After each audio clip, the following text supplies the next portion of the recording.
Hi, it is the first Wednesday of the month and time for Live with Kirsten. And today I'm going to be sharing just a few tips, the 5 keys to creating authentic connections. So many of my clients struggle with networking. It has a bad rap. The term, I think of a lot of like coiled up wires and things when I think of networking. And, really, when we think of it more as connecting, maybe we can have a more positive thoughts about it. And I think back to, I think one of the problems with networking or connecting is so often we don't have realistic goals for ourselves when we're networking, and our exuberance to meet lots of people and get our name out there can have us being a bit aggressive versus really working to authentically connect. I will never forget the time that I was at a fairly large event. It was actually there were speakers, etcetera, so it really wasn't even a time for networking. We were on a break, but people were definitely taking the time during that break to network. And there was a woman near me who had crouched in a corner to return a phone call or listen to voicemails or something, but she had her phone, she was holding her phone here, crouched in the corner, intently listening or speaking. And another member of this event walked up to her and slid her business card between the woman's fingers as she held her phone. And I thought, not the way to network. I mean, do you think that woman even so much as looked at the card before she threw it in the trash? There was no connection there. That is someone who's just trying to paper their name all over the place. It's similar to when you come out to your car and there's flyers on all the car windshields under the windshield wipers. So what a missed opportunity and a waste, really. I still remember the look of shock on the woman's face as she kind of thought, like, "What are you doing?" And then seriously, and kind of reached around and grabbed the card out of her hand so she could better hold on to her phone.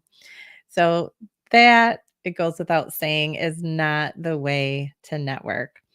Uh, I instead encourage my clients again to think about connecting, because connection is really what it's all about. It's about creating those good relationships, connections. And so I came up with the 5 C's many years ago, and I want to share them with you here today. By the way, if you're looking for additional information like this, I'm Kirsten Ross Vogel. Of course, connect with me where you're watching this: YouTube, LinkedIn, Facebook. Shoot me a DM if you have additional questions or want to connect, to schedule a call with me.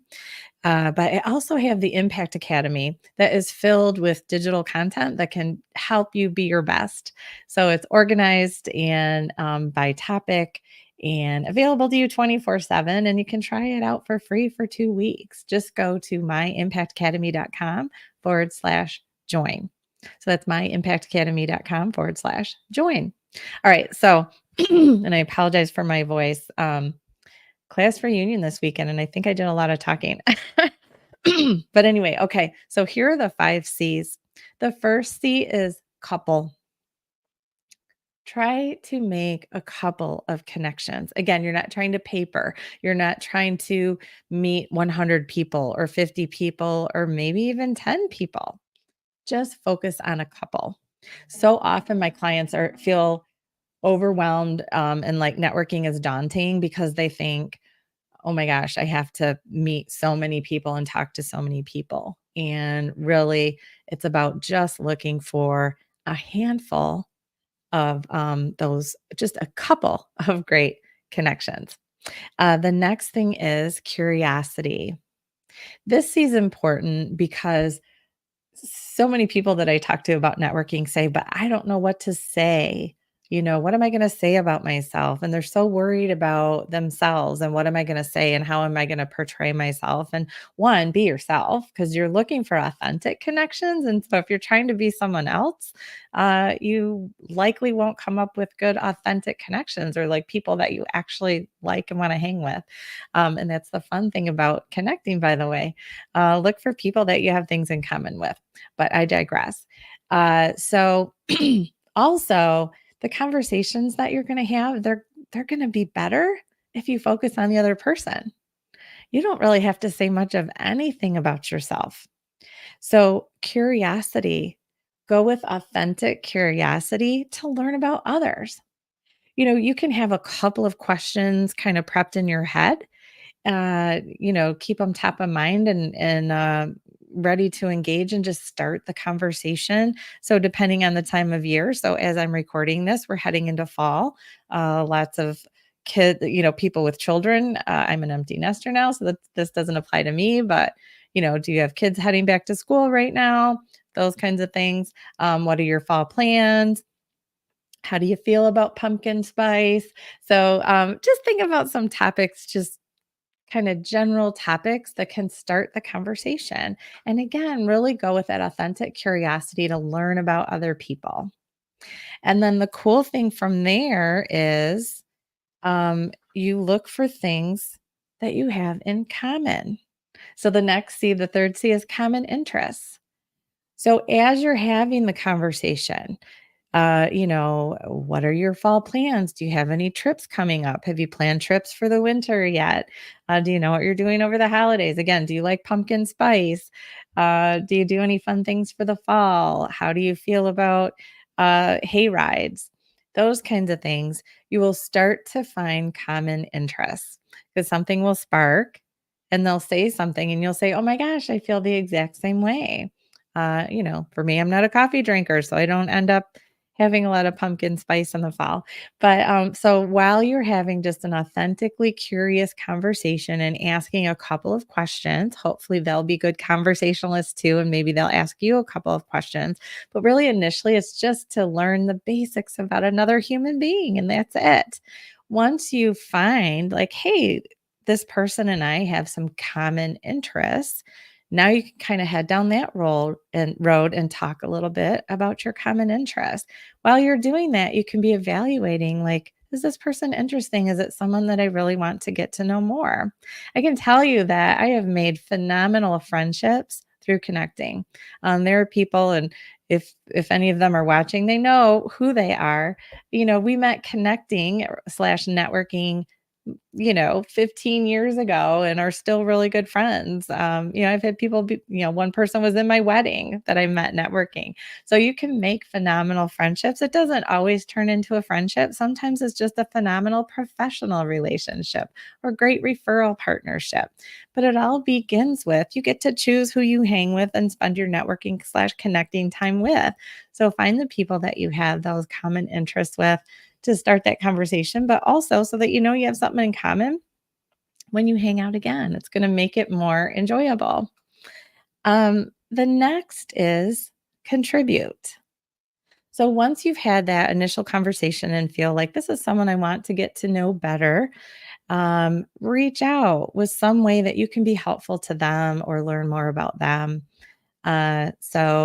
And again, you're going in just to make a couple of these. So no pressure, just a couple. If you end up with a couple people that you serve after the fact, send an article, introduce them to someone that you think that they would have a lot in common with.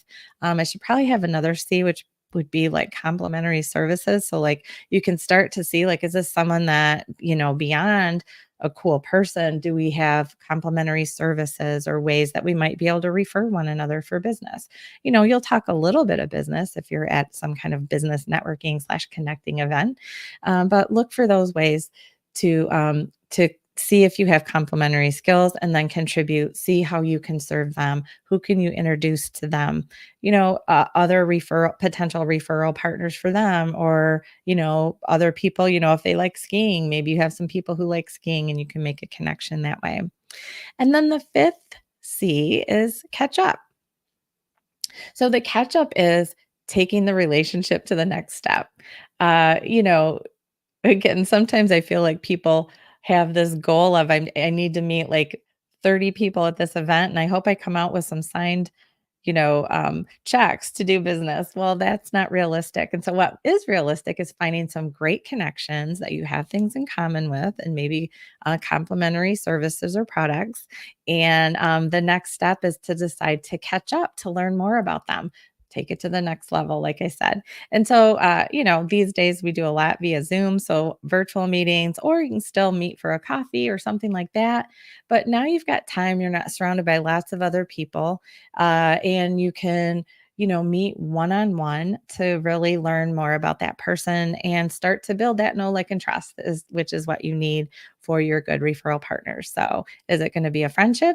Are you going to hang out and do fun things? Or are there possible, business opportunities where you serve similar clients or customers or patients and with your services or products?